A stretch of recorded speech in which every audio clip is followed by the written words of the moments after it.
Bonjour, je me présente, je suis Thérèse Saint-Gelais, directrice de l'Institut de recherche et d'études féministes. C'est moi qui vais animer la rencontre aujourd'hui.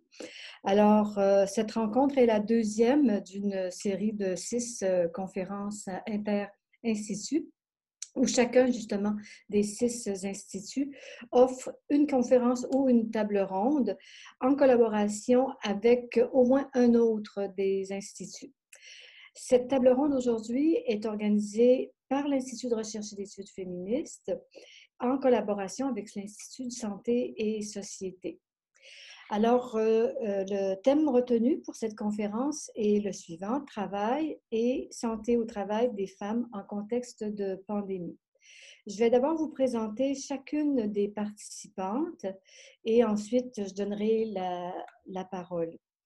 Alors, euh, Avec nous aujourd'hui, Caroline Messing, qui est chercheure en économie au Centre de recherche Symbiose, professeure émérite au département des sciences biologiques de l'Université du Québec à Montréal et membre honoraire de l'IREF.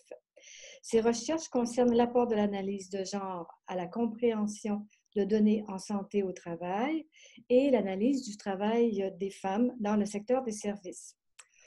Auteur de Bent Out of Stage Shame, Solidarity and Women's Bodies at Work et traduit par Éco-Société en 2021, Les souffrances invisibles pour une science du travail à l'écoute des gens, également chez Éco-Société en 2016, et La santé des travailleuses, la science est-elle aveugle, chez Remue-Ménage en 2000. Elle a reçu, entre autres, le prix Personne du gouverneur général du Canada en 2009 et a le statut d'officière de l'Ordre du Canada depuis 2019. En 2018-2020, elle est une des 21 femmes sélectionnées par la Ville de Montréal comme citoyenne inspirante pour une exposition inaugurant la place des Montréalaises. La deuxième intervenante sera Kimian Brown, qui est coordonnatrice en droit du travail au Conseil d'intervention pour l'accès des femmes au travail, le CIAFT. Elle porte un vif intérêt à la défense des droits dans le contexte féministe et est passionnée pour le droit du travail. Elle coordonne un service d'accompagnement en équité salariale qui permet d'offrir un soutien aux travailleuses non syndiquées. En mettant à profit sa formation en droit, elle coordonne aussi tous les dossiers en lien avec le droit du travail au CIAFT, notamment l'assurance-emploi, la conciliation travail-famille, études. Elle a également étudié en immigration et relations interethniques, ainsi qu'en géographie internationale, ce qui nourrit son côté multidisciplinaire, et elle a également contribué à diversifier ses connaissances. Mélanie Lefrançois, la troisième intervenante, notre discutante, est professeure de santé et sécurité du travail à l'École des sciences de gestion de l'UQAM. Elle se spécialise en communication organisationnelle et en ergonomie. Ses plus récents travaux portent sur les dynamiques relationnelles, l'organisation du travail et l'articulation travail-famille dans les professions faiblement rémunérées, peu valorisées avec des horaires atypiques. Sa thèse de doctorat portait sur les stratégies de conciliation travail-famille, y compris les stratégies de protection de la santé d'agents de nettoyage dans l'industrie du transport, au sein de l'équipe de recherche SAGE, pour laquelle elle a reçu une subvention du FQRSC de 2020 à 2024.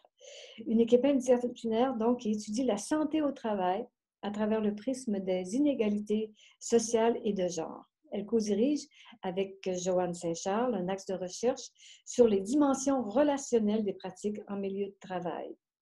Elle pilote ou co-dirige également des projets de recherche participative avec des syndicats et des groupes communautaires qui étudient diverses questions liées à la santé au travail. Alors, je donne la parole à Karen Messing maintenant. On vous écoute. Est-ce que vous voyez la présentation? Rien pour le moment. OK. Là, est-ce que vous le voyez? Oui, ça sent bien. C'est beau. OK. Et vous m'entendez aussi. Très bien. Miracle. Bon, ben, merci de m'avoir invité et j'ai hâte d'entendre tout le monde. Donc, je vais essayer d'être brève. Je pense qu'on a une opportunité actuellement de regarder vraiment la santé des femmes au travail pendant une période où toutes les injustices sont écrites très, très larges. Et je vais essayer de vous dire exactement quelles injustices. Donc, on va commencer, si je peux avancer. Bon, OK, en principe. Voilà. Je vais commencer à faire un petit rappel que ce qu'on sait sur la santé des femmes au travail, c'est que les risques dans nos travaux sont beaucoup plus invisibles, beaucoup moins frappants que dans les emplois des hommes, en tout cas quand c'est au niveau manuel. Si on regarde le monsieur à gauche, c'est évident qu'il fait quelque chose qui requiert un effort, qui peut le blesser, il peut l'échapper, ça peut tomber sur une partie de son corps puis briser. C'est évident qu'il court un risque. Les madames à côté avec les biscuits, c'est pas du tout évident que c'est dangereux, c'est pas du tout évident qu'elles vont avoir des problèmes de canal carpien, des tendinites dans l'épaule, etc. La même chose avec la caissière de banque en bas, qui est debout toute la journée et qui va avoir des varices, des maux de dos, des maux de jambes. Et la madame à droite en bas qui fait le dépeçage de crabe. C'est pas évident non plus qu'elle, son horaire de travail ne lui permet pas de souffler pendant plusieurs mois de l'année et qu'elle a tellement de mal qu'elle est obligée de prendre beaucoup d'antidouleurs au point de se sentir même droguée. Donc, comme nos emplois ont des risques relativement invisibles, on a de la misère à les faire reconnaître et ça aboutit dans ce que j'ai appelé le cercle vicieux. C'est-à-dire que comme les risques sont invisibles, ils ne sont pas étudiés par les scientifiques, ils ne sont pas identifiés par les organismes chargés de faire la prévention. Et dans les milieux de travail, si un problème survient, qu'est-ce qu'on dit? On dit ça ne peut pas être à cause du travail parce que le travail est facile et pas dangereux. Donc, c'est peut-être la faiblesse des femmes ou encore on sait que les femmes, ça exagère tout le temps. Donc, les maladies dues au travail ne sont pas reconnues. Les absences du travail ne sont pas compensées. Et donc, c'est les femmes seules qui payent le prix de leurs problèmes de santé au travail. Il n'y a donc pas d'incitatif pour que les employeurs, pour que l'État fasse de la prévention dans les emplois de femmes. Et donc, il n'y a pas de recherche, il n'y a pas de prévention et les risques continuent à ne pas être identifiés. Donc, c'est ça que j'appelle le cercle vicieux concernant la santé des femmes au travail. Pourtant, au Québec, en 2020, les femmes ont 50% de fois de plus de chances de subir un problème musculo-squelettique relié au travail comparativement aux hommes. Et ce matin, j'ai lu dans un rapport qui a été fait aujourd'hui par l'Institut de recherche gouvernementale en santé au travail, c'est que la proportion de lésions pour les femmes monte alors que quand je dis proportion, c'est l'incidence des lésions musculo-squelettiques et autres pour les femmes monte et pour les hommes, ça baisse. Donc, ça démontre qu'on n'a pas assez de prévention. Et effectivement, 85% des femmes sont exclues des mesures de prévention prévues par la loi, alors que c'est le cas de 60% des hommes. C'est trop pour les deux sexes, mais c'est particulièrement trop pour les femmes. Et avec le nouveau projet de loi qui vient d'être annoncé, il n'y a absolument pas d'amélioration en vue par rapport à ça. Arrive le virus. Là, c'est une figure que j'ai volée dans un rapport. Et ce qui montre, c'est les distributions des emplois qui sont plus en contact avec d'autres personnes, donc plus susceptibles d'attraper le virus. Et sur l'axe vertical, le plus de probabilité d'être exposé à des infections. Donc, qu'on trouve en haut dans les postes les plus dangereux, c'est les femmes. Et particulièrement, bien sûr, les femmes dans le secteur de la santé, mais en général, les femmes parce qu'on fait beaucoup plus de travaux qui nous mettent en contact avec des personnes. On est plus dans les métiers de service. Mais il y a un autre aspect que je ne vais pas approfondir, mais que je veux vous montrer, et qui est que si on regarde les bulles roses, ça montre aussi que les personnes racisées sont plus susceptibles de trouver dans les emplois dangereux, et on sait que les personnes dans le secteur de la santé qui sont les plus exposées sont aussi probablement les personnes racisées. Donc, qu'est-ce qu'on connaît sur la problématique des travailleuses de la santé? On sait que le gouvernement se plaint tout le temps qu'il y a une pénurie de travailleuses de santé. Mais il faut se demander pourquoi il y a cette pénurie, pourquoi on ne veut pas être une travailleuse de santé. Et une problématique qui n'est absolument pas reconnue explicitement dans tout le discours sur les travailleuses de santé, c'est les horaires de travail. J'imagine que Mélanie va en parler plus que moi parce que c'est son expertise, mais je veux juste dire que quand nous, on a étudié les horaires de travail des travailleuses de santé, ce qu'on a appris, c'est que c'est avantageux pour les personnes de se faire accorder des postes à mi-temps, parce que si tu travailles à mi-temps, ça veut dire que pour le reste du temps, tu peux postuler pour d'autres emplois et tu peux contrôler ainsi ton horaire. Si tu es à plein temps, tu es mis là où ils veulent te mettre. Si tu es à mi-temps et tu postules pour d'autres chiffres, tu peux postuler les chiffres que tu veux. Donc, c'est une façon de contrôler les horaires de travail parce que les horaires de travail actuellement et dans beaucoup d'industries occupées par les femmes, c'est fait par un ordinateur ou par une personne qui a juste l'idée de traiter les gens comme des pièces interchangeables. Et quand tu traites les gens comme des pièces interchangeables, tu les mets sur un département au jour 1, sur un autre département au jour 2, etc. Et quand tu fais ça, non seulement tu bousilles leur horaire, mais tu fais une perte de sens dans le travail parce que pour les travailleuses de santé, elles ont de nouveaux patients à tous les jours.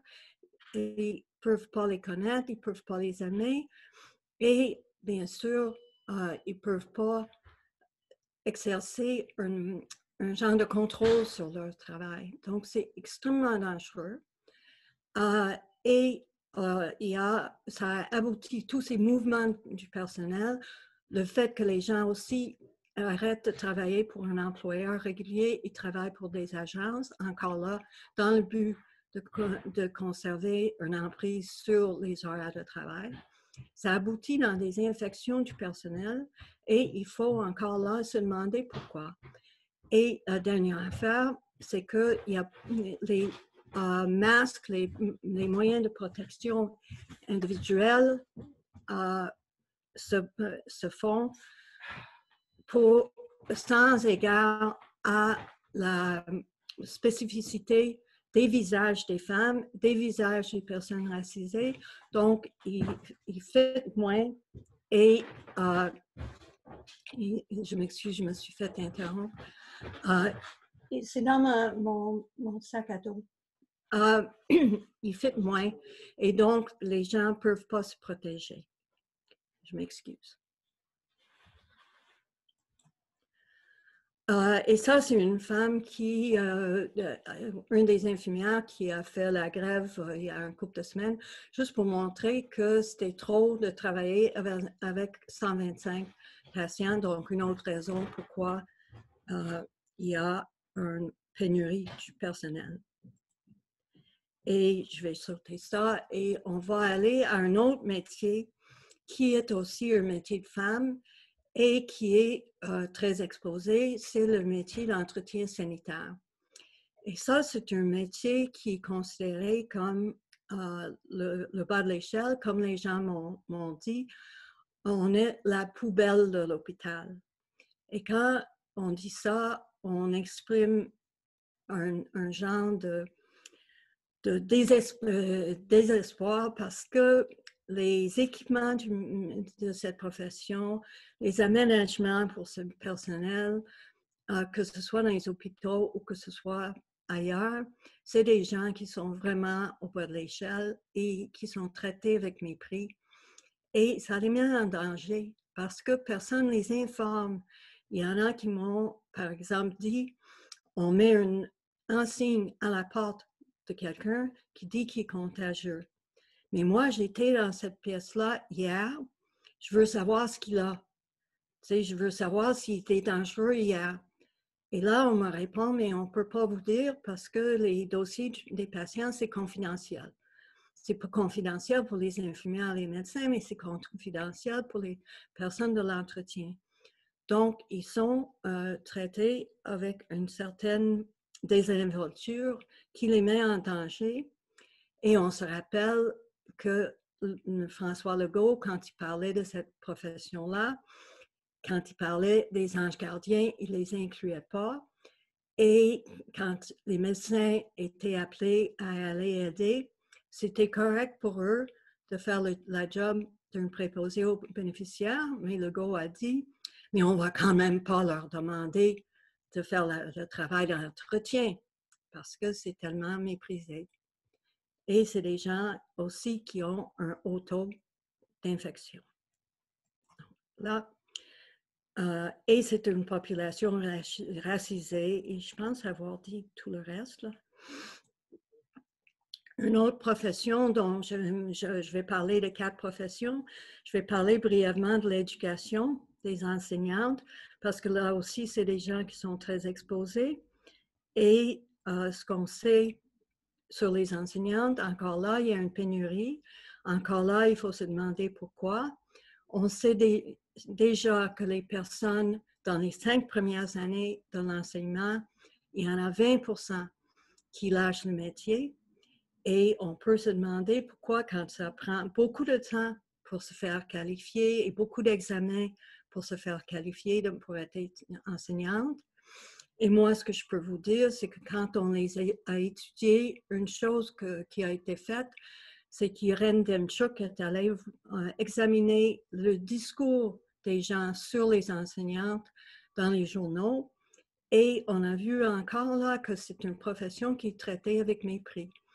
Et en avril 2020, par exemple, il y a Marie-André Chouinard qui a dit « Il est choquant d'entendre rechigner pour un coup de fil aux élèves quand on était supposé de tout faire pour la COVID. » Et quand je me demande si elle aurait utilisé le mot « rechigner » pour un emploi masculin, mais ça montre aussi qu'on ne sait pas ce qui est impliqué dans l'enseignement. Les enseignantes, on leur a demandé à pied levé d'appeler chacun de leurs élèves à une période où les parents étaient désespérés, il n'y avait aucun programme d'enseignement, on n'avait pas de matériel à offrir et on appelait dans des maisons où les gens pouvaient être désespérés et vouloir échanger avec les enseignantes, mais peut-être qu'ils ne parlaient pas français, peut-être qu'ils étaient en train de chercher des gardiennages, on ne savait pas. Puis, on critique les enseignantes. Et ça, encore là, c'est un personnel qui est susceptible d'être infecté. J'achève. Dernier groupe. Cette photo-là est apparue dans la presse au début et c'était pour montrer les moyens de protection qu'on offrait aux caissières. Bien sûr, on n'a pas montré une caissière, parce que même si c'est 90% des postes de caissier sont occupés par des femmes.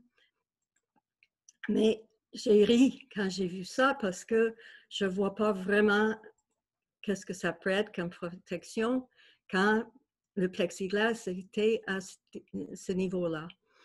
Mais aussi, maintenant, j'ai plus vu de plexiglas comme ça, ils sont plus élevés, mais les caissières sont quand même très exposées aux clients parce qu'au bout du comptoir, il n'y a pas de plexiglas et c'est là que tous les échanges ont lieu. Donc, c'est des professions encore là très exposées et il y a déjà peu de prévention pour toutes les autres maladies des caissières, comme les maux de dos, les maux de jambes, tout ce qui est lié à la posture debout prolongée, et encore là, tout ce qui est des horaires extrêmement, c'est des horaires extrêmement variables parce qu'ils sont faits par ordinateur et ils ne tiennent pas compte du tout de la conciliation travail-famille. Donc, la morale que je veux vous transmettre de tout ça, c'est le mépris est vraiment une maladie qui tue. On fait moins de prévention pour les femmes, on surcharge les femmes de manière invisible, on relègue les responsabilités familiales des femmes à la sphère privée, mais pas les hommes. Et ça, mon exemple, c'est quand on veut, par exemple, considérer si on donne une augmentation de salaire à un homme, on va invoquer le fait qu'il a une famille à faire vivre. Mais pour les femmes, c'est un désavantage dans les questions de promotion d'avoir des responsabilités familiales. Mais heureusement, il y a des organisations féministes qui se mobilisent et Kimian va parler pour le SIAFT. Je veux juste faire une petite annonce avant, qui est mon livre qui sort en 2021, qui va s'appeler en français « Le deuxième sexe vers la solidarité des femmes au travail ». Et on a aussi le résumé de ce que je viens de dire et continue dans un chapitre dans le livre à droite qu'on peut commander en ligne pour le prix qu'on veut payer allant de $0 à ce que vous voulez. Donc, voilà. Merci beaucoup. Merci beaucoup, Karen Messing. Comme toujours, c'est très intéressant. Alors, on va poursuivre dès maintenant avec Kimian Brown. Je vous donne la parole. Merci. Donc, bonjour tout le monde. Je vais tenter de partager ma présentation. Est-ce que tout le monde voit? Je pense que oui, ça marche. Super. Donc, évidemment, je pense que ça a été d'une très grande évidence et ça a été relayé par beaucoup de médias que la pandémie a vraiment accentué la discrimination systémique envers les femmes et ça l'a mis vraiment en valeur le fait qu'il existait des inégalités criantes entre les hommes et les femmes sur le marché du travail. Donc, je vais en 20 minutes, 15-20 minutes, c'est toujours le défi d'être concise. Je vais faire une brève introduction sur les femmes au travail en pleine pandémie. Je vais ensuite aborder les principaux enjeux qu'on a ciblés au SIAFT. C'est sûr qu'il y en a tellement, mais il y a 4 principaux enjeux là, que je veux vous partager aujourd'hui par rapport à notre sujet du panel d'aujourd'hui.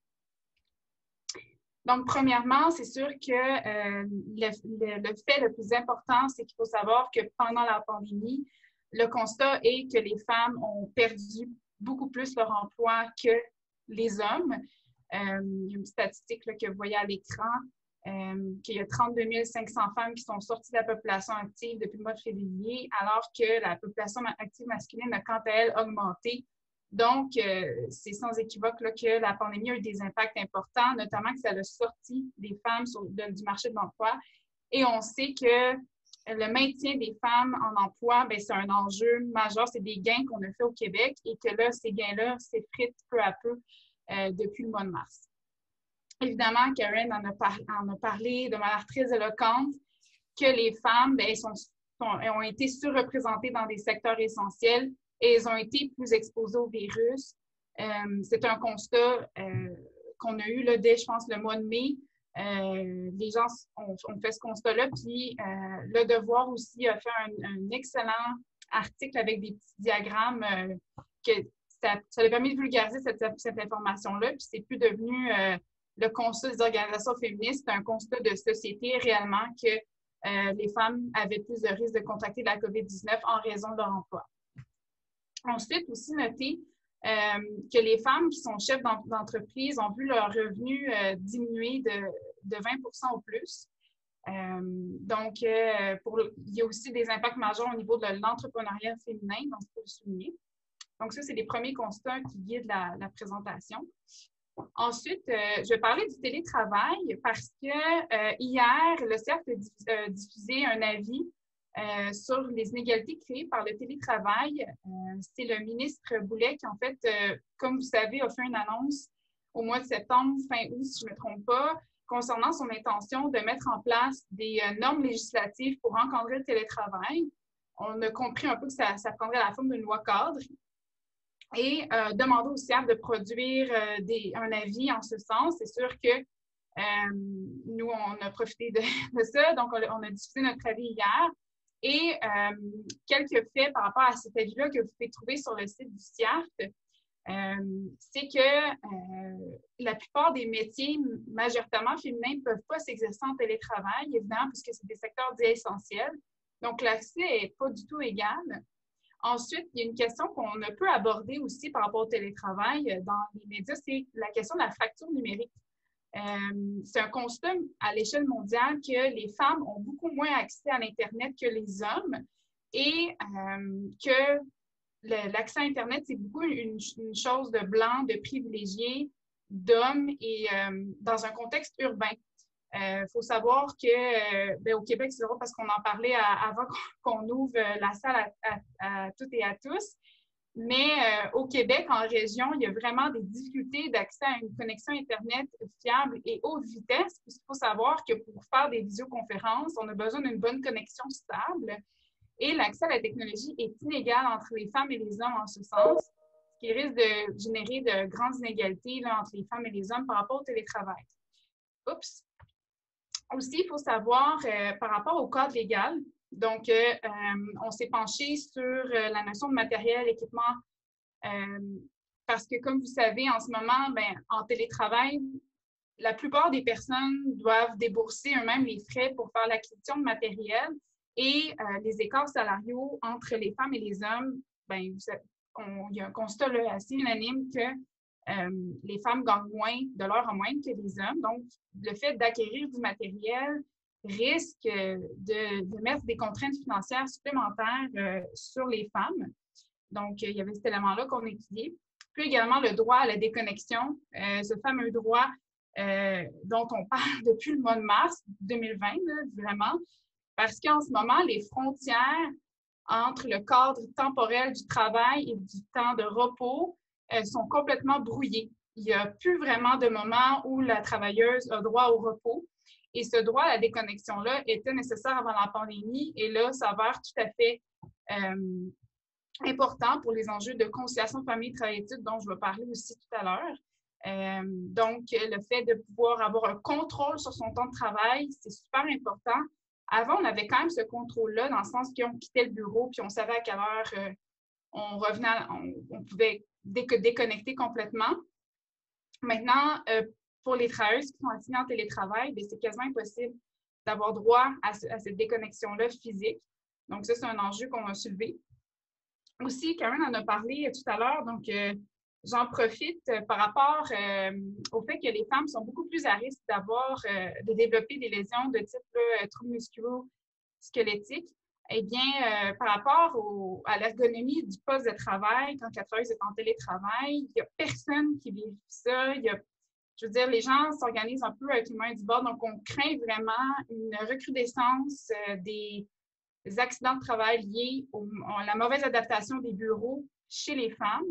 Et c'est sûr qu'en ce moment, ce n'est pas nécessairement quantifiable, mais le CIAF croit vraiment qu'il y a un risque à cet égard-là et qu'il faut un cadre légal, soit que l'employeur soit obligé de donner des formations ou qu'il soit obligé de fournir ce qu'il faut pour adapter le bureau pour que ergonomiquement, on puisse réduire le nombre d'accidents de travail.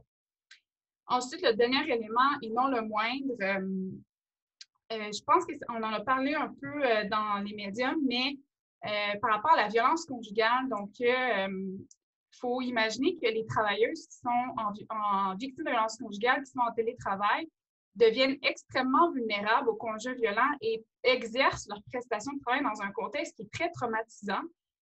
Souvent, ces femmes-là vont un peu utiliser leur réseau professionnel ou leurs collègues pour se confier ou ça devient un temps un peu loin de la maison et du conjoint.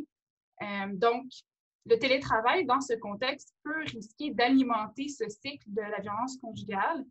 Donc, il y a vraiment un risque objectif à cet effet. Ensuite, par rapport il y a un élément important aussi du fait que les travailleuses en télétravail deviennent invisibles.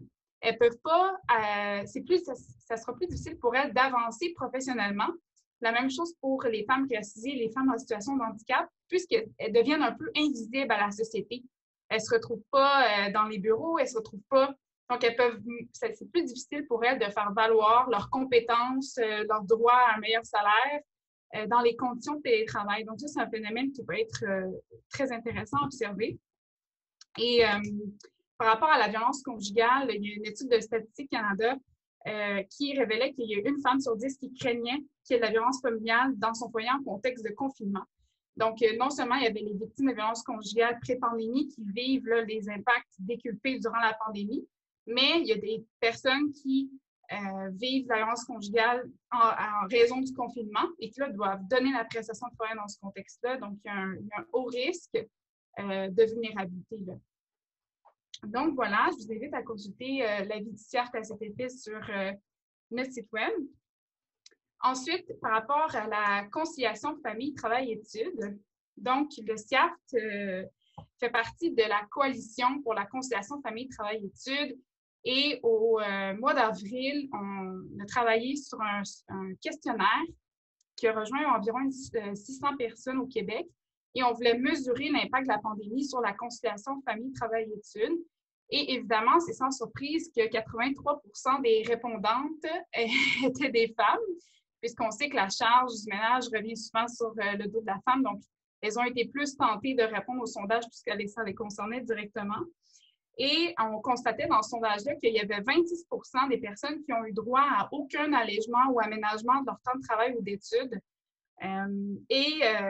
Que aussi, par rapport au service de garde, il y avait des parents qui n'avaient pas accès au service de garde si on se téléporte au mois de mars et avril, quand tout était fermé et qu'il y avait seulement certaines personnes des secteurs dits essentiels qui avaient accès au service de garde. Il y en avait beaucoup qui, finalement, n'y avaient pas droit.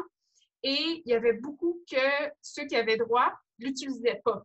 Donc, il y avait comme peut-être une inadéquation des services. Et peut-être qu'il fallait que le gouvernement mette en place des mesures collectives plus intéressantes pour les personnes, les travailleuses et les travailleurs, étant donné qu'ils étaient à la maison avec des enfants qui étaient supposés être à la garderie ou des enfants qui étaient supposés être à l'école primaire. Donc, voilà ce qu'on a noté. Et par rapport, évidemment, à la division sexuelle des responsabilités familiales, parentales et de proches aidances, c'est clair que la pandémie a amené un net recul quant aux gains qui ont été faits par les Québécoises dans les dernières années. Les femmes ont assumé en grande majorité la charge du ménage qui a été alourdie par la pandémie. Donc, si on pense à l'achat du matériel de protection individuelle, au ménage, la désinfection du matériel scolaire, le nettoyage, les tests, l'isolement préventif. Donc, souvent, c'est la femme qui va prendre les congés quand les enfants doivent aller faire des tests, doivent se placer en isolement. Donc, il y a eu des grands impacts à ce niveau-là et le recul risque d'être difficile à être rattrapé par la suite. Ensuite, bien, je l'ai mentionné, il n'y a pas nécessairement eu de mesures collectives en conciliation de la part du gouvernement. Quand les écoles ont été fermées, il n'y a rien qui a été mis en place. Les femmes étaient laissées à elles-mêmes en télétravail la plupart du temps ou mobilisées dans des secteurs essentiels à devoir assumer la charge du gouvernement qui est de prodiguer de l'enseignement à leurs enfants. Donc, elles avaient cette charge-là. Et il faut aussi noter que les femmes qui sont demanderesses d'asile ont été privées des services de garde. Alors, avant la pandémie, les enfants de parents demandeurs d'asile n'ont plus accès aux services de garde éducatifs subventionnés, même si les parents ont des permis de travail. Alors, durant la pandémie, bien, ça a accentué cette situation-là. Puis, il y a TCRI qui a fait aussi une étude un peu comme la coalition pour sonder les personnes demandeurs d'asile qui étaient mobilisées dans les secteurs essentiels sur les impacts de la pandémie. Et il y a beaucoup de ces demandeurs d'asile-là, de ces femmes qui demandent l'asile, qui étaient mobilisées dans les secteurs essentiels et qui n'avaient pas le droit au service de garde pour elles, vu qu'elles étaient mobilisées dans les services essentiels. Donc, dans leur sondage, c'est 93% des personnes qui ont répondu, qui ont voulu inscrire leur enfant au service de garde d'urgence, mais qui se sont fait refuser l'accès en raison de leur statut de demandeur d'asile. Donc, vraiment, il y a eu des impacts criants sur les femmes et aussi les femmes qui sont en situation de demande d'asile qui ont contribué à sauver des vies et à essayer de reculer le taux d'infection de la COVID-19 là, dans le gros pic de la pandémie. Ensuite, petit point concernant le logement, parce que j'ai un passé, dans le passé, j'ai travaillé en droit du logement et je le nomme, et c'est sûr qu'il n'y a rien qui est sorti là-dessus, il n'y a pas d'études, mais lorsque je travaillais en logement, il y avait un médecin qui s'appelait M. Stéphane Perron, qui me dit que selon lui, c'était la quasi-totalité des logements de Montréal qui étaient contaminés avec des champignons, bref, que l'air était très contaminé dans les logements à Montréal et que ça représente quasiment la raison pourquoi les enfants font de l'asthme. Et là, les femmes sont confinées en télétravail dans ces espaces-là qui sont souvent insalubres. J'ai travaillé en droit du logement à Côte-des-Neiges dans des logements ultra insalubres et j'essayais de m'imaginer les femmes qui étaient confinées, qui devaient fournir une prestation de travail et qui devaient avoir la charge de tous leurs enfants dans des petits 4,5, souvent des petits 3,5. Et je me dis que vraiment, c'est ça, il n'y a rien, il n'y a pas de mesure pour ces femmes-là. Et clairement, elles ont dû assumer une haute charge dans des conditions très, très déplorables. Je ne sais pas, je suis rendue à combien de temps. Mais bref, je vais continuer rapidement. Par rapport à santé et sécurité au travail, Karen en a parlé longuement. C'est sûr que le projet de loi 59 qui est atterri sur nos tables la semaine dernière, le projet de loi fait quand même 120 pages. C'est sûr que le CERF, on n'a pas terminé de l'analyser, mais on se demande s'il va répondre aux besoins engendrés par la pandémie et spécifiquement par rapport aux besoins des métiers qui sont majoritairement féminins. C'est clair qu'il y a une extension des mécanismes de prévention. Donc, la loi sur la santé et sécurité au travail prévoyait des mécanismes de prévention pour certains groupes dits prioritaires. Maintenant, c'est par secteur avec un niveau de risque. Et là, c'est un peu sorti dans les médias, je crois, si je ne me trompe pas, mais il y a des secteurs majoritairement féminins qu'on juge à faible et moyen risque. Et c'est des secteurs qui ont été mobilisés dans des activités essentielles, qui sont très exposés à la COVID-19 et on les considère quand même à faible et moyen risque. Donc, selon moi, il y a des grandes avancées dans ce projet de loi-là, mais il y a encore des efforts à faire pour la reconnaissance juste et équitable du travail des femmes qui a été là, mis en lumière durant la pandémie. Par rapport au retrait préventif de la travailleuse enceinte, pendant la pandémie, ça a pris beaucoup de temps. Et c'est sûr que la science évolue aussi à son rythme, ça prend des études, ça prend des recherches, mais le principe de précaution nous dicte souvent de vaut mieux se protéger qu'arriver à un point, puis vaut mieux se surprotéger quand on n'a pas les études en main. Et il y a eu beaucoup de femmes qui n'ont pas eu accès au retrait préventif parce qu'elles avaient une crainte objective d'être contaminées dans leur milieu de travail. Et il y a encore beaucoup de travail à faire par rapport au fait de reconnaître la COVID-19 comme un risque pour les femmes qui sont enceintes, les travailleuses enceintes. Voilà. Ensuite, au-delà des rapports sociaux de sexe, donc, c'est clair que la pandémie a accentué la discrimination systémique envers les femmes, mais il ne faut pas oublier que cette discrimination-là est encore plus forte envers les femmes qui sont racisées en raison de la double discrimination et les femmes autochtones également. Donc, après mes recherches, j'ai constaté que le gouvernement du Québec n'a pas nécessairement appliqué d'ADS+, d'analyse différenciée selon les sexes intersectionnels à ces mesures. Statistique Canada, le gouvernement du Canada a le terme minorité visible que je m'abstiendrai de commenter dans cette présentation. Mais souvent, il va prendre l'analyse minorité visible sans insérer l'intersectionnalité donc du facteur femme. Donc, il manque de données cruellement. Et il faut savoir, le premier élément d'analyse, c'est que les écarts salariaux entre les hommes et les femmes racisées sont beaucoup plus élevés qu'avec les femmes blanches. Donc, les contraintes financières de la pandémie sont déculpées, là, nécessairement. Les agences de placement embauchent majoritairement des femmes racisées dans un contexte de vulnérabilité. Et évidemment, là, la pandémie a mis tout ça en lumière. Des fois, les statistiques montrent que c'est de 3 à 30 du personnel dans les CHSLD qui proviennent des agences de placement. Et souvent, le ministre Legault va critiquer ces agences de placement-là, mais on s'entend qu'il est le principal architecte de cette crise-là reliée aux agences de placement.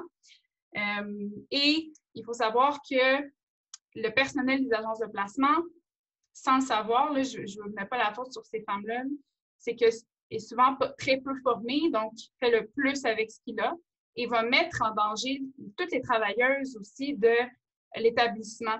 Pas une anecdote, mais j'ai eu un témoignage d'une préposée aux bénéficiaires qui a subi un accident de travail parce qu'elle était placée avec une travailleuse d'une agence de placement qui ne savait pas faire le PDSB, donc c'est les principes pour le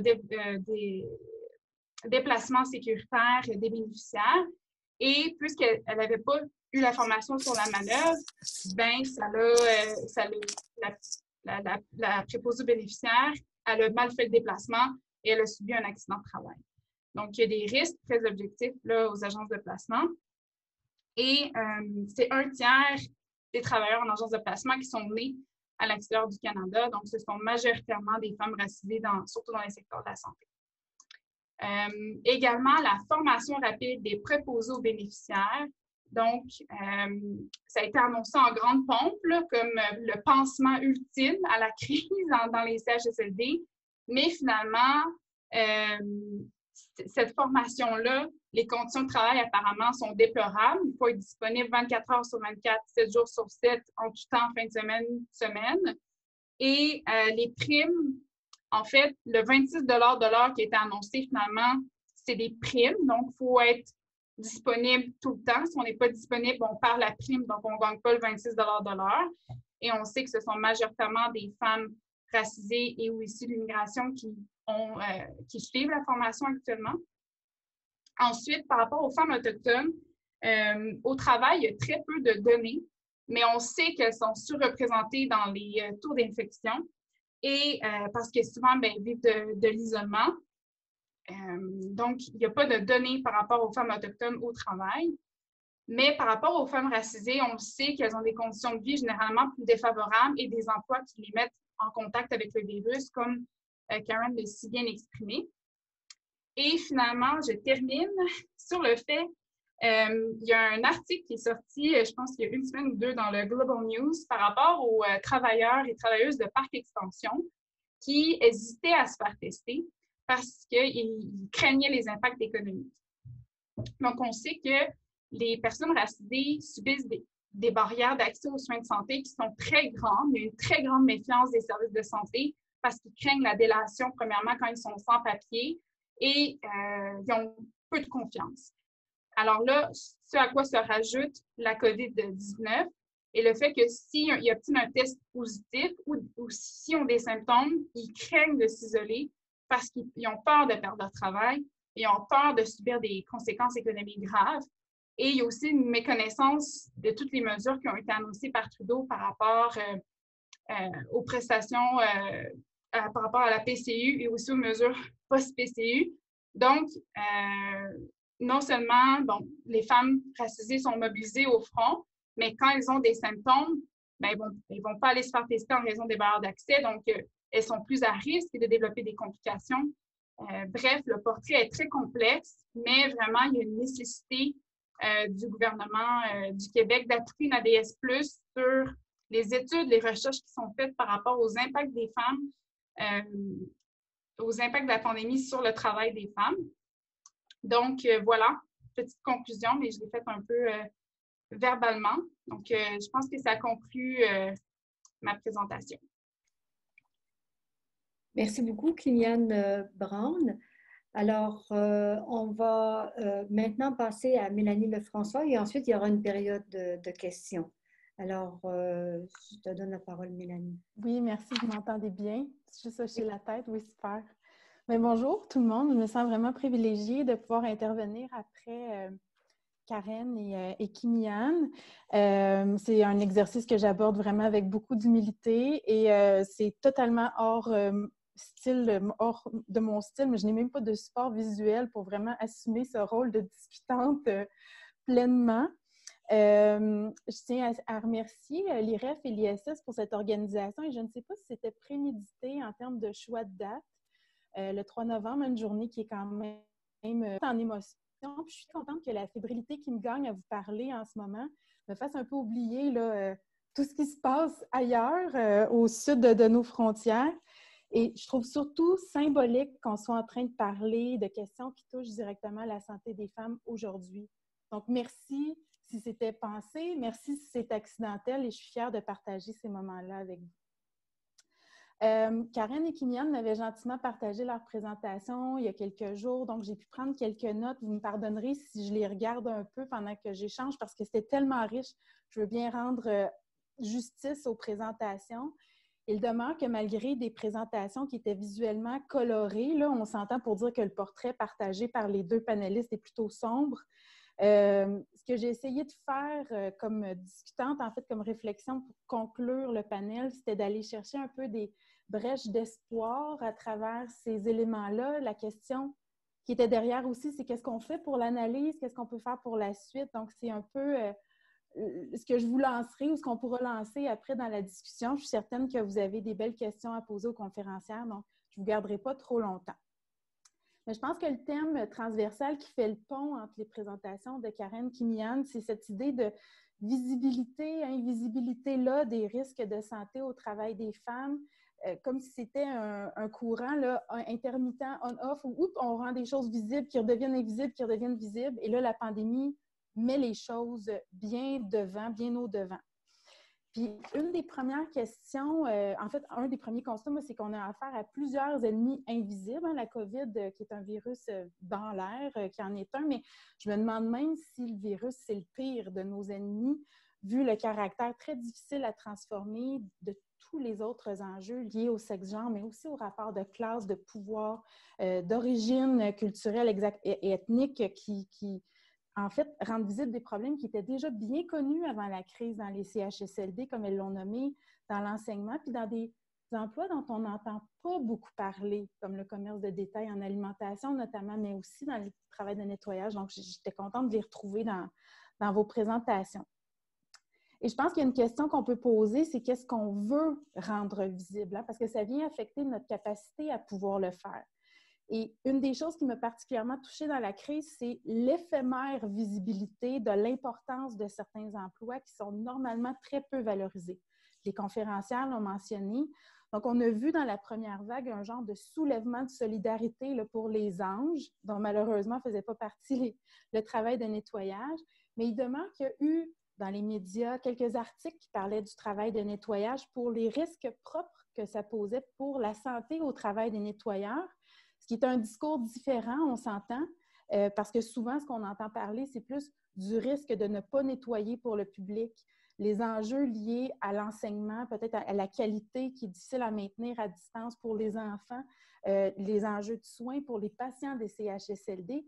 Plus rarement, on parle publiquement des enjeux pour la santé au travail de ces personnes-là, comme si on ne comprenait pas vraiment ce que ça impliquait de faire le travail. Donc, pour moi, ça a nourri de l'espoir en mars à travers de tout le reste. Et donc, il y avait des brèches avec tous les appels à subventions pour des projets COVID qu'on avait dans la communauté de recherche, en tout cas en santé au travail. Donc, on s'est dit, profitons de cette brèche pour étudier la SST d'emploi de nettoyage, un projet avec lequel je collaborais avec Karen. Mais les réponses tombant, bien, le projet il était bien beau, bien intéressant, bien documenté. On le recommande, mais on ne peut pas le financer.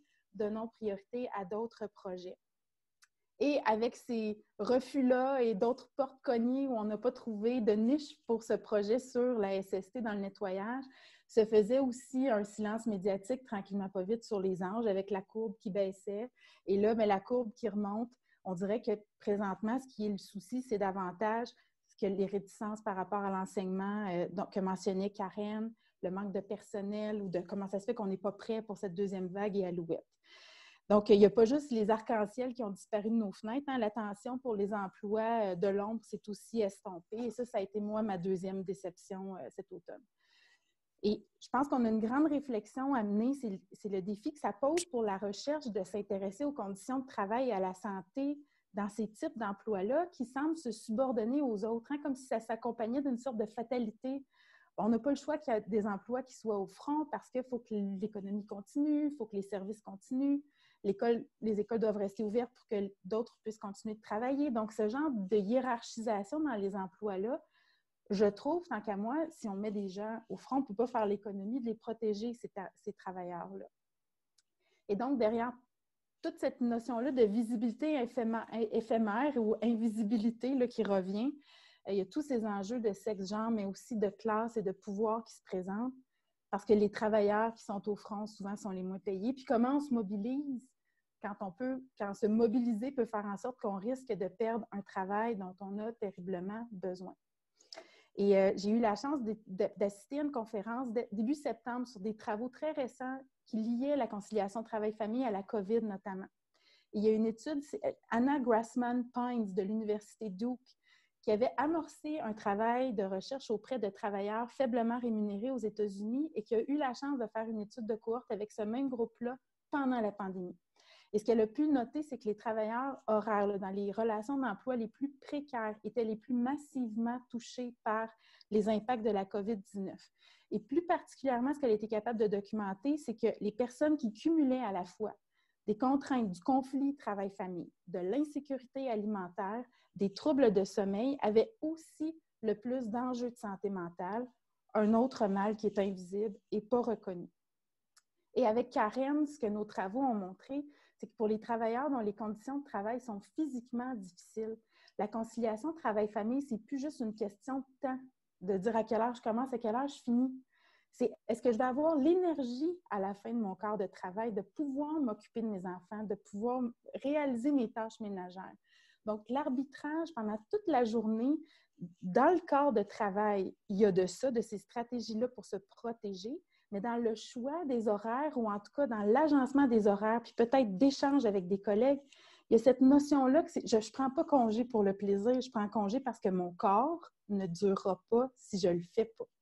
Et tant qu'on ne prend pas le temps de bien comprendre, de décortiquer les stratégies derrière la manière dont ces gens-là expérimentent leurs horaires de travail, qui est bien différente des emplois professionnels, je pense qu'on ne pourra pas trouver des solutions qui sont durables et signifiantes pour elles et eux, parce que ça touchait aussi des hommes.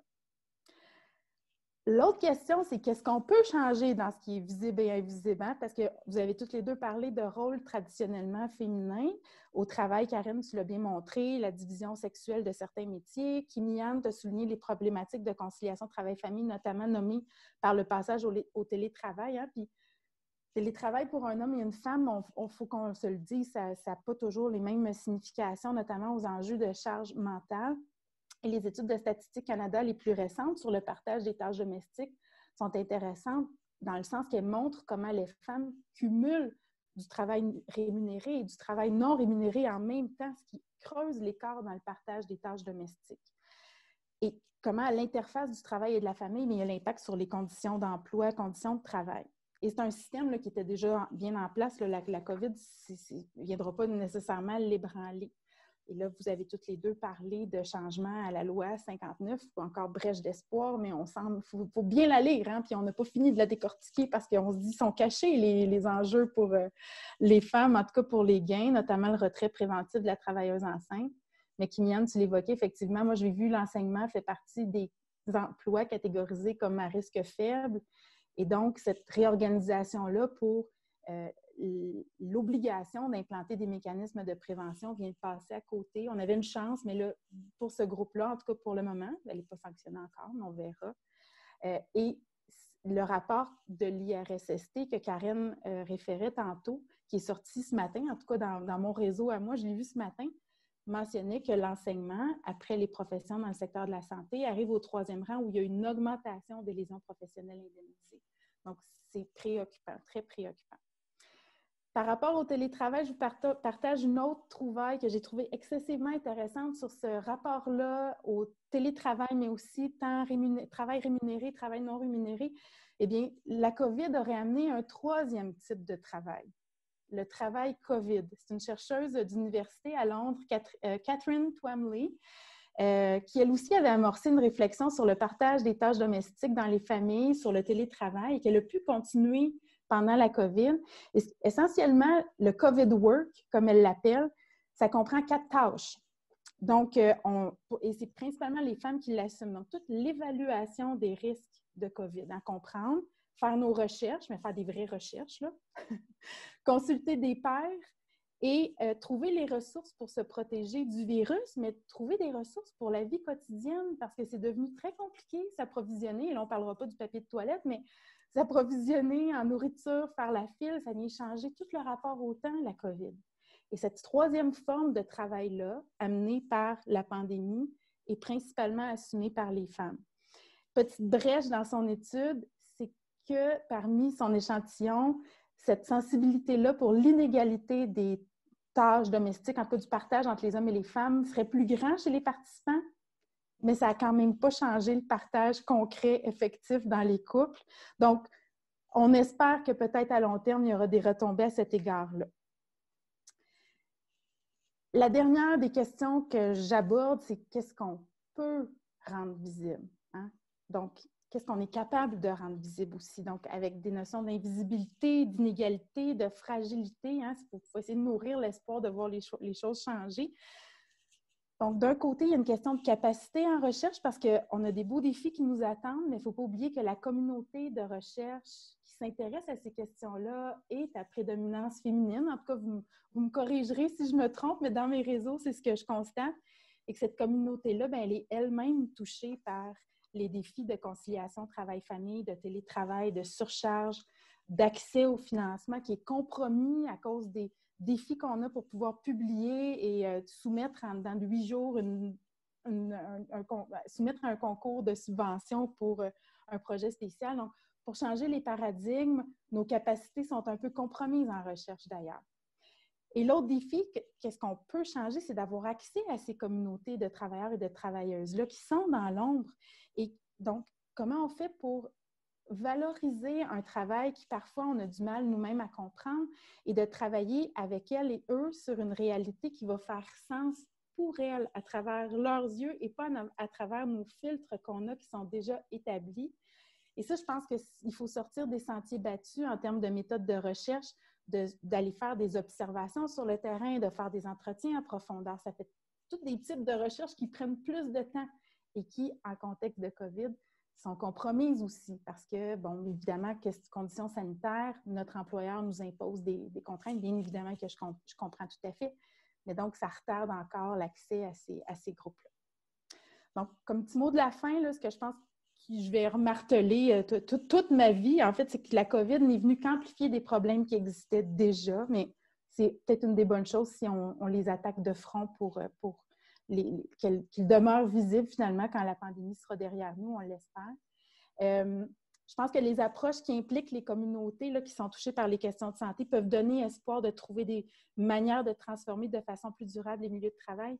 Et je salue tous les organismes communautaires comme le CIAF, comme Relais Femmes. Je sais que Josiane est là à l'écoute. Et d'autres là, que j'oublie, je ne veux pas commencer à les nommer, mais vous faites un travail essentiel pour faire le pont entre la recherche et les communautés touchées. Vous-même faites de la recherche, donc c'est des rapports privilégiés à entretenir et à chérir là, pour la communauté. Et je termine avec cette brèche d'espoir, maman de 2 adolescentes. Quand il y a des mouvements comme des garçons de 15 ans qui se mettent en jupe, comme dans les dernières semaines, avec un discours articulé, en tout cas pour ceux que moi j'ai eu accès à travers mes filles, à travers le brouillard de la COVID, là, moi je me dis qu'on a de la relève pour faire en sorte qu'il y ait des inégalités, peut-être qui vont rester fusibles puis qui vont finir par changer. Donc je termine là-dessus et la parole est à Thérèse. Merci. Oups. Merci, Mélanie, François. Alors, la parole, en fait, est à vous, au public, s'il y a des questions. Est-ce que on y va, Caroline, avec la petite main bleue? Ou parce que là, on ne voit personne, on ne voit pas de main levée. Est-ce qu'on y va avec la voix? Quelqu'un veut prendre la parole? Si vous voulez lever votre main, ce serait plus facile à gérer. La petite main bleue? La petite main bleue. Ou dans le chat, si jamais. Oui, alors dans le chat, on a... donc, ici c'est Caroline, là, qui travaille à l'IREF. Je vous ai mis le lien pour l'avis du CIAF dont Kim-Yann parlait tout à l'heure. Le lien sur le rapport sur le télétravail. On a des gens qui disent merci. Ah, Déborah a levé la main. Je vais ouvrir son micro. Ça va? Oui. Ça va bien, toi? Oui, ça va. Un instant, s'il vous plaît. Donc, bonjour. Je voudrais savoir, en fait, j'ai une question. Elle concerne l'analyse. Comment est-ce qu'on devrait voir les questions des femmes? Donc, les questions dans les problématiques ou les difficultés que vivent les femmes. C'est-à-dire, est-ce qu'on ne devrait pas apporter une nouvelle ou se concentrer sur une approche, je pense plus à une approche intersectionnelle, parce que la femme, elle est au cœur à l'intersection, si vous me permettez de reprendre ça, de plusieurs difficultés, plusieurs réalités. Donc, elle vit une certaine complexité dans son, en tant que femme, travailleuse, mère et plusieurs réalités en même temps. Donc, est-ce qu'il ne faudrait pas changer d'approche, d'analyse de la question des femmes face à plusieurs autres enjeux? Merci. Alors, qui veut répondre à cette question?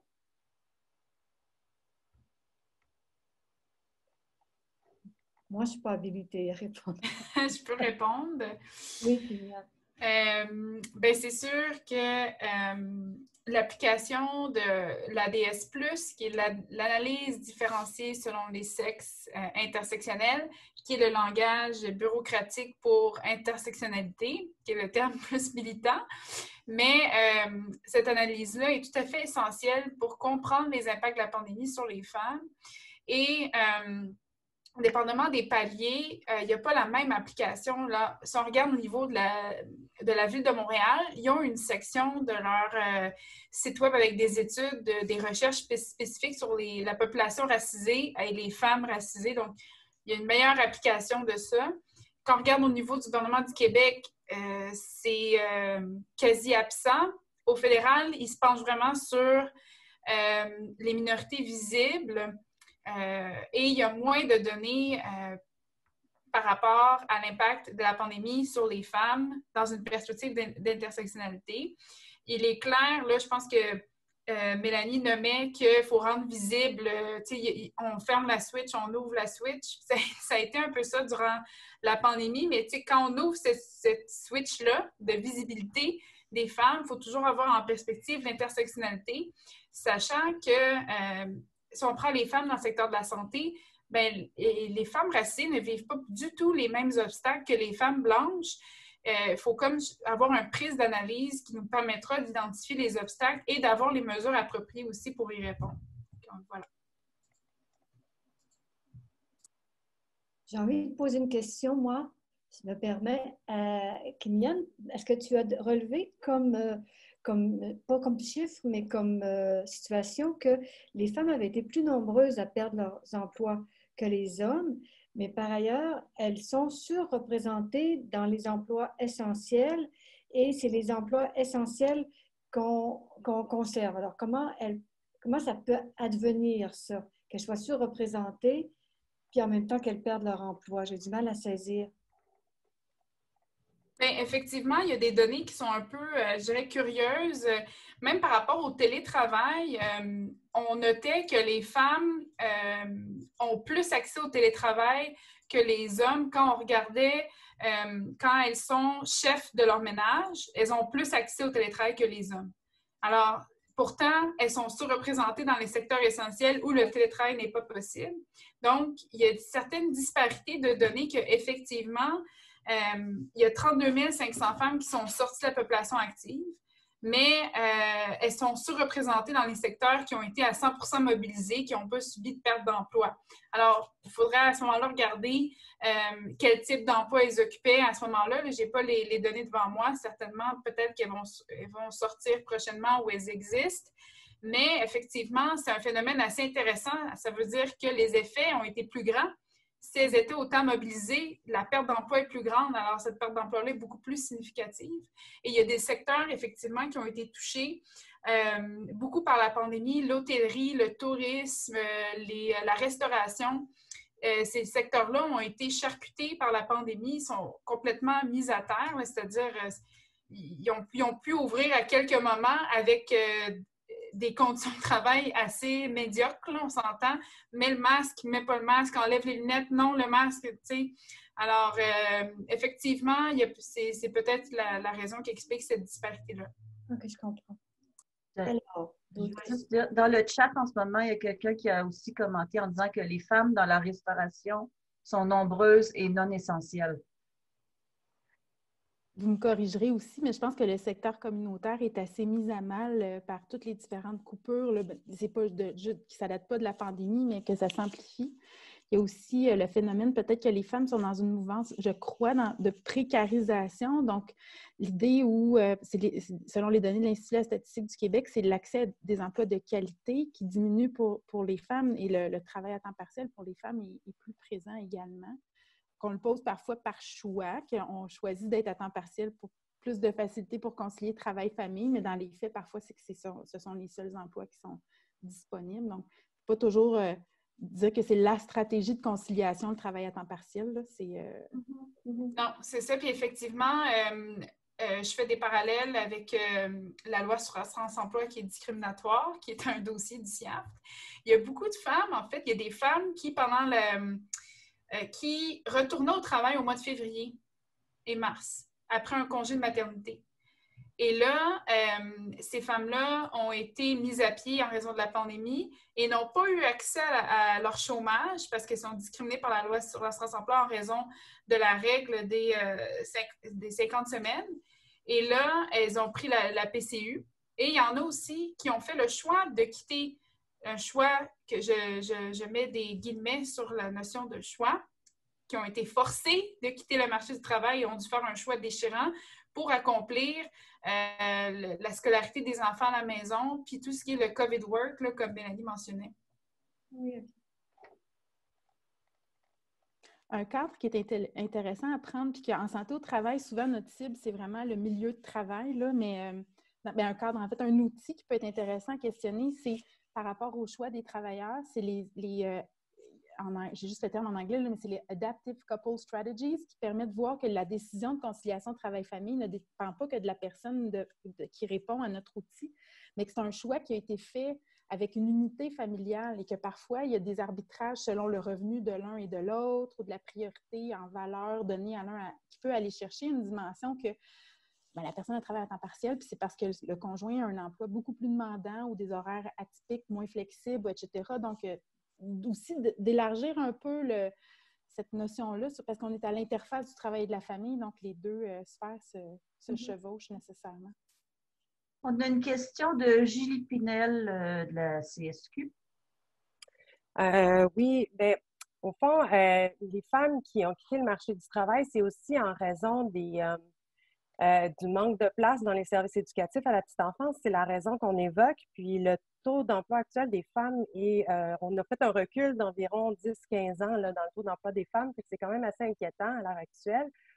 Puis, il y a aussi, je pense, quand on parle d'enjeux de conciliation, je pense qu'il faut aussi prendre ça en considération. Des enfants qui doivent se faire tester, doivent manquer l'école. Des fois, ils doivent être en quatorzaine à la maison, mais sans avoir à se faire tester. Donc, c'est des absences de travail. Et quand on n'a pas accès, on dit que les femmes ont moins accès au télétravail. Donc, si on a moins accès au télétravail, on doit s'absenter du travail pour des périodes de 10 jours.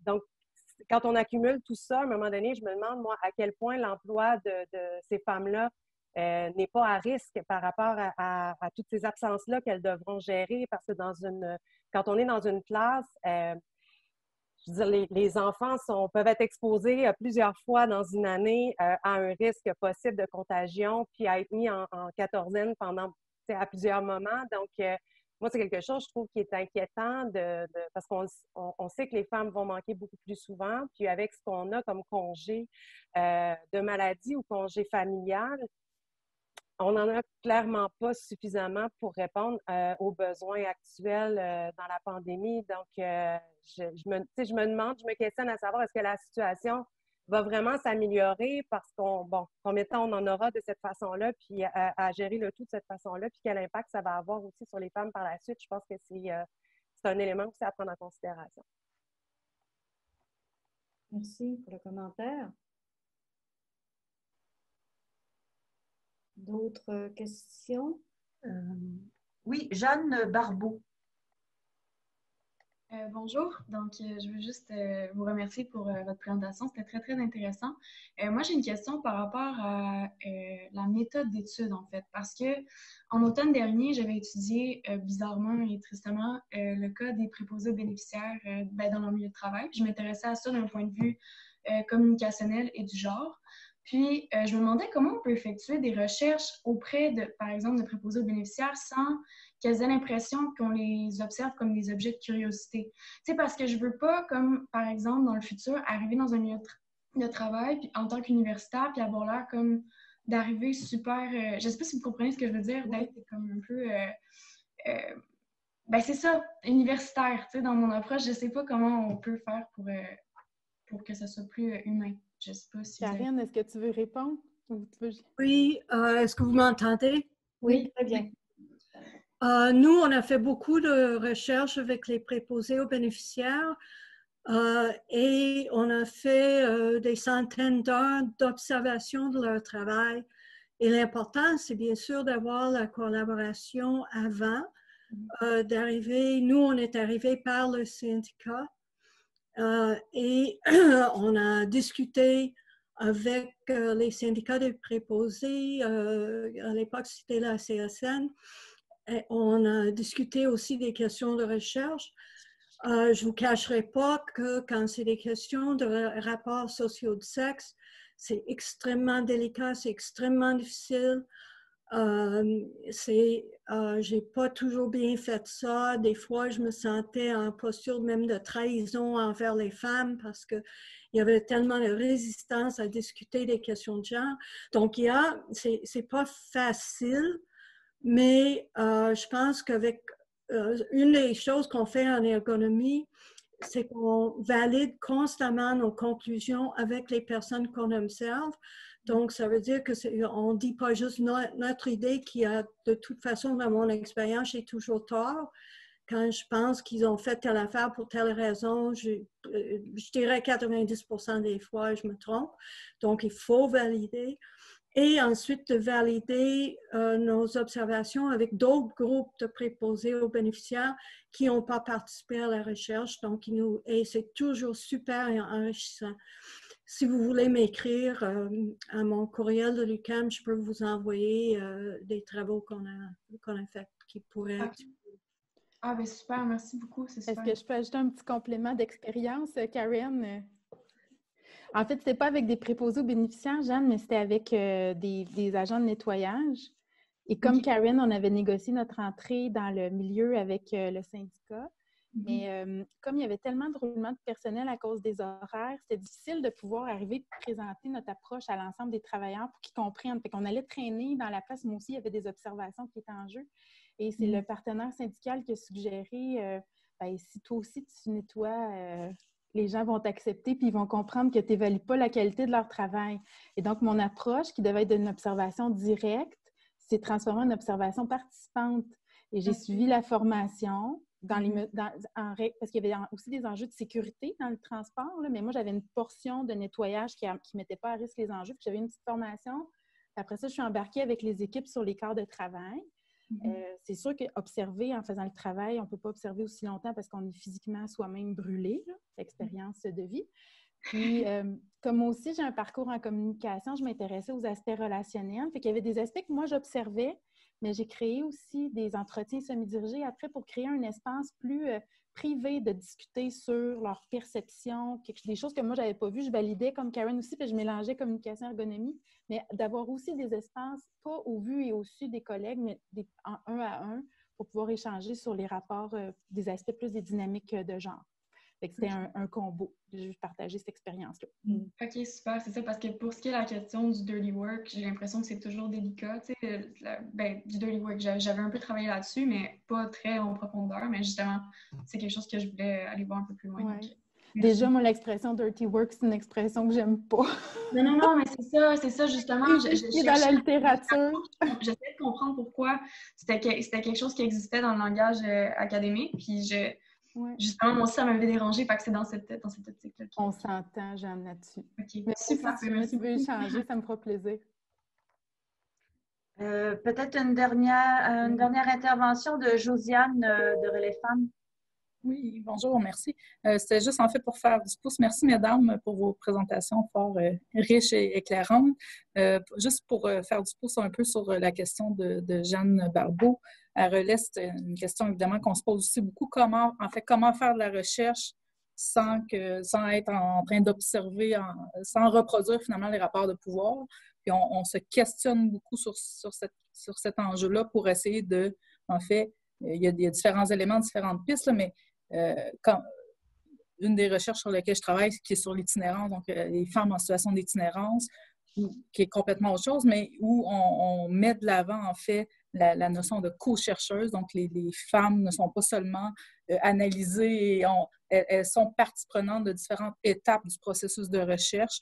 Donc, elles ont aussi des expertises, des savoirs expérientiels et elles produisent, elles aussi, des connaissances. Donc, je trouve que la question de Déborah au début sur comment une approche intersectionnelle pourrait être intégrée de façon plus dans les différents ports, finalement, d'une recherche ou de façon de concevoir les choses. Je trouve que cette question-là de Jeanne Barbeau est super pertinente sur comment, dans notre façon de bâtir de la recherche, de voir de la recherche dans ses dimensions éthiques, dans notre rapport entre universitaires et groupes de femmes et tout, on peut déconstruire, finalement, les rapports de pouvoir pour faire en sorte que les savoirs, les expertises soient reconnus et qu'il y ait de la place pour chacun et que le développement d'une recherche soit assez flexible et malléable aussi pour s'adapter aux besoins qui sont nommés et aux réalités. Donc, l'exemple que tu donnes, Mélanie, je trouve que c'est intéressant dans ce sens-là. Donc, partante aussi pour continuer à réfléchir sur ces questions-là.